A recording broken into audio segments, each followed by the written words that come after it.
Less than 1/10,000th of a percent. Imagine that.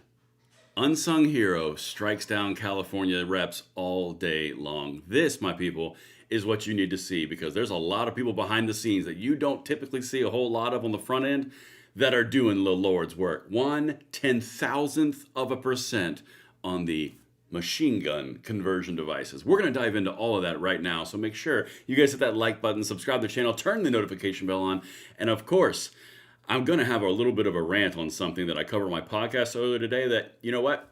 It was good when it happened. I think I'm going to do it again. All right, so as you guys get in here, audio, video is good. Excellent. Let's dive right into the party. I promised you guys I would keep these lives a little bit shorter, so do what you guys always do. Follow me at Braden LOA on X. Make sure you're touching those emojis, leaving some chats, dropping some likes, and of course, subscribing and sharing. Let's get into this. All right.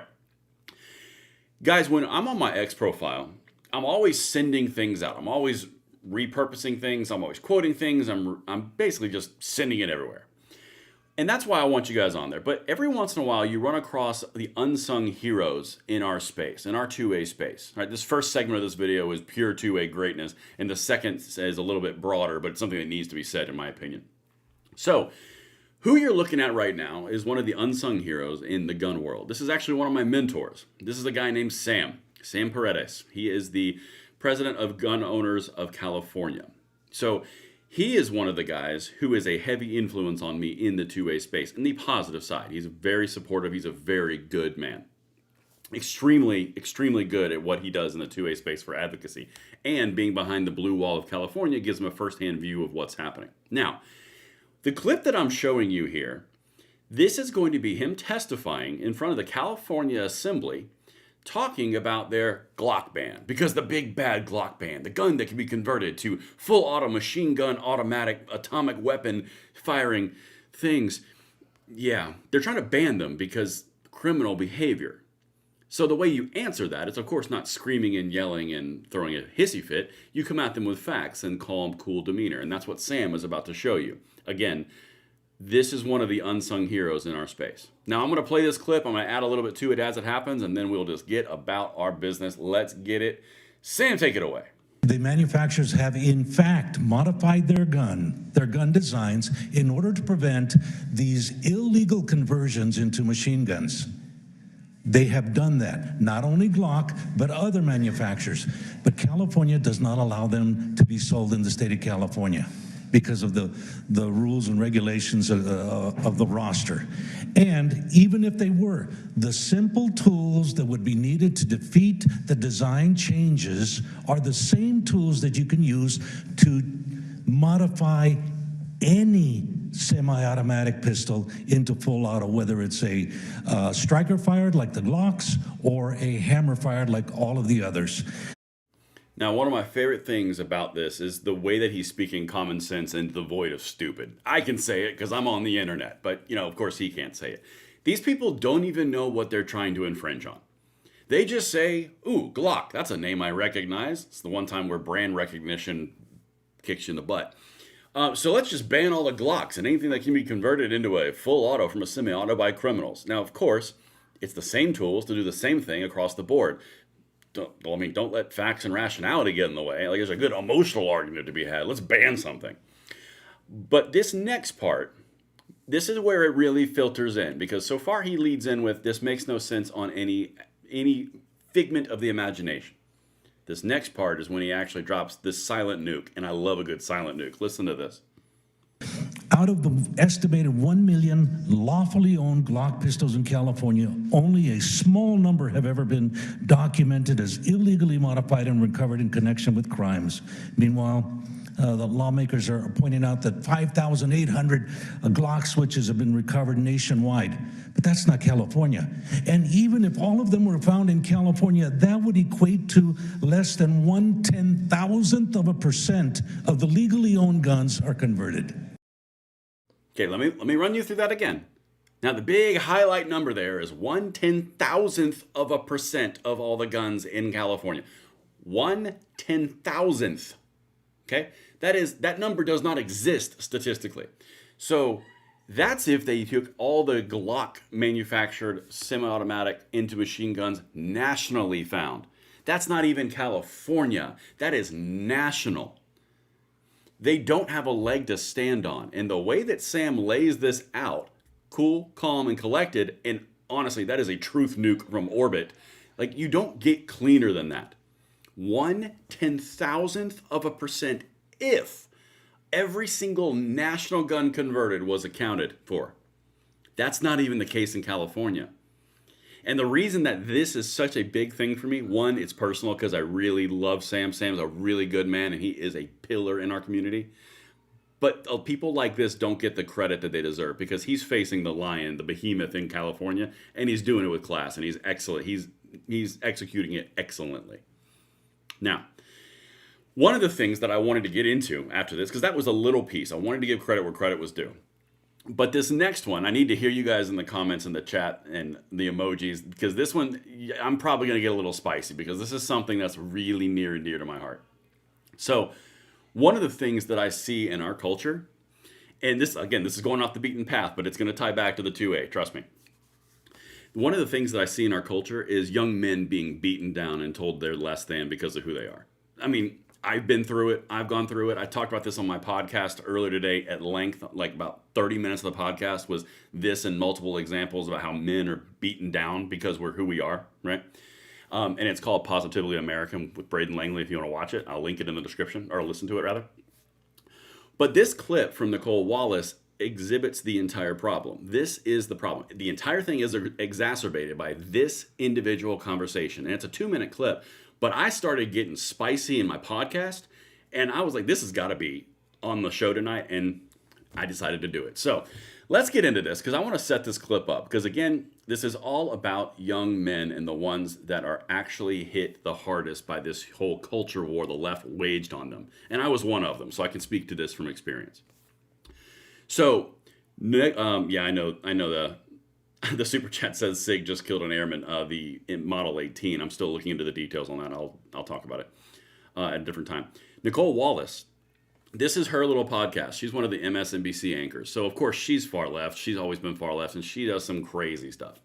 But she has some guys on, and they're going to talk about what it takes for Democrats to get men back, right? Because that's the big take. And the big point of the podcast today was Democrats are growing beards and they're using more manosphere appearances and they're using their profanity in an attempt to appear more masculine to get back men. It's not about their policies. It's about them marketing themselves and putting beard on their faces and all of a sudden they're magically fixed, right? But and it's really funny if you look around because they're all doing it. It's hilarious. But this is the part that I want to hear you guys in the chat and the emojis. I'm curious what you think. Let's get into this. This is Nicole Wallace. Listen to this and I'll stop it as we go. I have so many worries as a mother of a son about the influence of the manosphere, but it just seems like so obvious that the episode you have about Jesse Waters, I mean, that's not masculinity, and I feel like young men aren't falling for it. But what are your thoughts? I mean, I think that there is a world where if you guys don't take over the world, we're worried about our sons. There's nothing. First off, people who are alpha don't go around calling themselves alpha, number one. So all the right-wing people who do that. There's that. You know, Okay, so the first thing that I want to say, remember, this is all about how to get men back in the Democrats. Like, how do we get them back and get them in the, the right stance of mind? Did you hear the laughter there? The little giggling, but not by Nicole Wallace, the other men in the room? This is the whole point. And this is why I wanted to hit this. The setup is done. Let's get it. The whole point of this segment is to appeal back to men. It's a big focus of the Democrat Party. That's what they're trying to do. That's one of the reasons that they target men with taking away the gun rights. It's one of the reasons they target women with taking away gun rights. It's because it's a symbol of toxic masculinity. It's this huge, amazing issue that we need to resolve because guns are an extension in some people's brains of a phallic representation. They've said it. I've covered it. Enough of that. But what you're about to watch is them telling you what it takes to be a man and who's to blame. Watch this, because this is our culture problem in a nutshell. and look, where I grew up, my dad would say, Ben, being a man is standing by your word. Being a man means you push back against the bully and you uplift people and you don't, punch down at marginalized communities. I mean, the bully when I grew up was never like the cool kid or the person that we were supposed to like follow. I mean, that was the bully. That was kind of gross. And Okay, this is, guys, the blinders on this. This is why I wanted to do this podcast, or excuse me, this segment of the podcast on the show right now. You realize what they're describing is literally the left over the last 10 to 15 years and the way they behave towards men, you and I, right? Well, no one likes a bully. Who's been the bully to men again? Says they're toxically masculine, say that they're not worth it, they're guilty by who they are. The very fact that they are a colonizer, the fact that they have white guilt, like you want to just keep on going down the road, right? The very people who right now on this screen are complaining about the fact that the manosphere exists and that, oh my God, it's so horrible. How can we allow these people to be upset for when we bullied them? You literally watched the yappy dogs for 10 to 15 years bully all the bigger dogs in the room. And finally, the bigger dogs turned around and said, knock it off. And now the little dogs are real upset that they got slapped. That's what you're watching right now. You're watching a bunch of individuals who cannot figure out why the men don't respond to being browbeaten all the time. I can't imagine why. Okay, let's keep on going. Again, I'm just getting revved up. This is something near and dear to my heart. Let's get it. Right-wing manosphere or whatever has built this whole thing around bullying and demonizing women. And that's just, that's not okay. And I think more men need to go out there and say, that's not okay. Shut the F up and just stop it. Like, cut it out. Like that's not okay. And okay, here's the next piece. Again, they will always tell you what they think of you by their examples. You want a really great case in point? They always say, oh my God, you can't uphold the immigration laws in our nation. Who's going to pick all of our food and clean our bathrooms and cut our lawn? It's horrible. It's awful. It's incredibly insensitive. It doesn't matter because it's about their mindset, right? They tell you exactly what they think of you without telling you. It's the same thing with men right here. He just did it.